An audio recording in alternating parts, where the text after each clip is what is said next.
À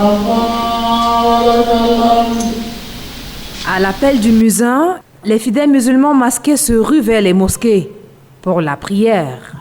Mais avant, on se plie au lavage des mains, avant la toilette. Ce mardi marque le début d'un mois de jeûne et de prière intense. Que Dieu nous pardonne nos péchés et que la maladie Covid-19, là, que Dieu nous facilite cette tâche de ces maladies. Le mois de Ramadan sous la menace de la Covid-19.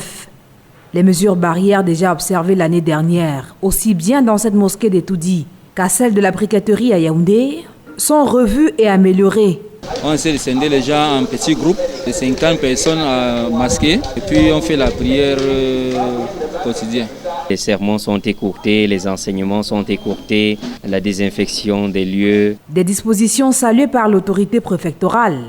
En vue de voir se dérouler ce mois de Ramadan sans Covid-19, le sous-préfet de Yaoundé Ier, bien avant la prière de 13h ce 13 avril, prêche ici à la mosquée des Toudi l'évangile selon Saint Harouna Nyandi, sourate mesures barrières anti-Covid-19.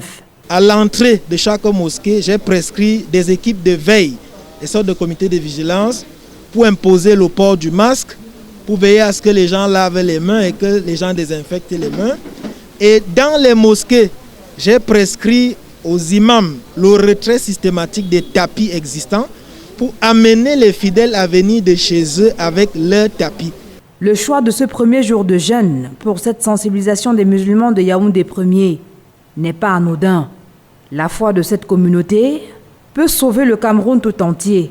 J'ai invité la communauté musulmane à inscrire pendant tout le mois du Ramadan dans leurs prières le Cameroun et ses dirigeants, le Cameroun et son chef, pour que ce pays retrouve sa santé, sa paix. Vivre en paix au Cameroun, c'est aussi penser à ces défavorisés, installés depuis ce matin à l'entrée des mosquées. Encore appelé mois du partage, ces 30 jours de jeûne sont également l'occasion pour les musulmans de pratiquer la zakat.